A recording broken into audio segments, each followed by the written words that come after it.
Hi everyone, कैसे हो आप? आई होप आप लोग ठीक होंगे, बढ़िया होंगे, मस्त होंगे। तो मैं आप लोगों को अपनी ज़िंदगी के बारे में बहुत कुछ बताना चाहती हूँ और इनमें से एक चीज़ मैं ये बताना चाहती हूँ कि लाइफ में मैंने बहुत सारी चीज़ों को फेस किया है और मैं अपनी स्टडी को लेके भी आपसे बात करना चाहती हूँ कि मैंने अपनी ज़िंदगी में क्या-क्या फेस किया है, क्या-क्या नहीं किया है। जब मेरी शादी हुई थी उस टाइम पे मेरी स्टडी बिल्कुल बंद थी।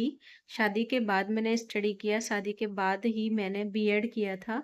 बीएड कंप्लीट होने के बाद ही एक्चुअल में जब बीएड के लास्ट ईयर था यानी कि सेकंड ईयर था तब मैंने सीटेट क्वालिफाई कर लिया था। फर्स्ट अटेम्प्ट में ही कर लिया था। एंड उसके बाद में फिर से मैं तैयारी करने लग गई थी। सीटेट की तैयारी करने लग गई थी कि देते रहते हैं तो सही रहता है, लेकिन बार-बार फिर पैसे मनी वेस्ट करना एक कहते हैं ना कि इतनी सारी ज़्यादा फीस है उसको तो बार-बार नहीं कर सकती, तो मैंने सोचा चलो अब नहीं करनी है। उसके बाद में टाइम बीतता गया और मैं अपनी सुपर टेट की तैयारी करने लग गई थी। तो सुपर टेट की जब तैयारी कर रही थी, तो वैकेंसियाँ तब से आ ही रही हैं। गवर्नमेंट की तरफ से रोज़ एक न्यूज़पेपर में विज्ञापन आता है कि अब जॉब निकलेंगी, तब जॉब निकलेंगी, लेकिन अभी तक जॉब नहीं निकली। उसके बाद में एक होता है ना कि पेशेंस इंसान हार जाता है। एक ट्रॉमा सा बन गया मेरे लिए क्योंकि घर से बहुत ज़्यादा प्रेशर था कि मैं क्यों लगी पड़ी हूँ, क्या कमी है? लेकिन सबको मालूम है क्या कमी है, क्या नहीं कमी है, घर में कोई ना कोई कमी रहती है और एक से खर्चा नहीं चलता है, 2 लोग कमा रहे होते हैं, एक सेल्फ रिस्पेक्ट की बात होती है, एक एक औरत की सेल्फ रिस्पेक्ट होती है। कहते हैं ना एक लड़की की अगर सेल्फ रिस्पेक्ट है, खुद अपने पैरों पे खड़ी है तो बहुत अच्छी बात है।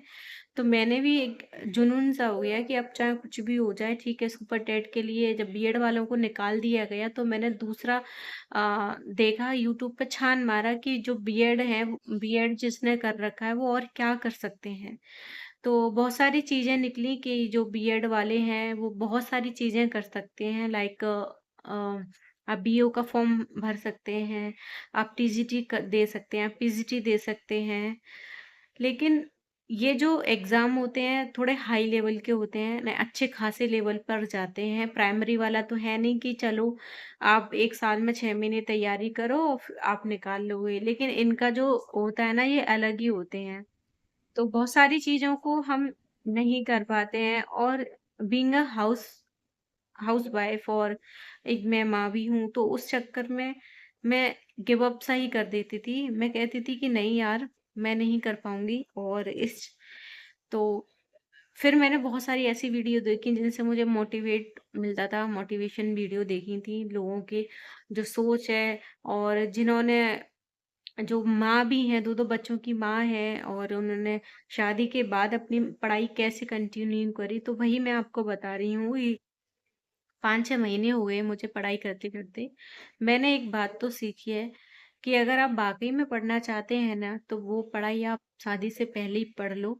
शादी से पहले जो पढ़ाई होती है ना, वो बहुत ज़्यादा ही इम्पोर्टेंट होती है। उसके बाद तो आप बस कर ही रहे हो तैयारी, लेकिन ढंग से नहीं हो पाती है।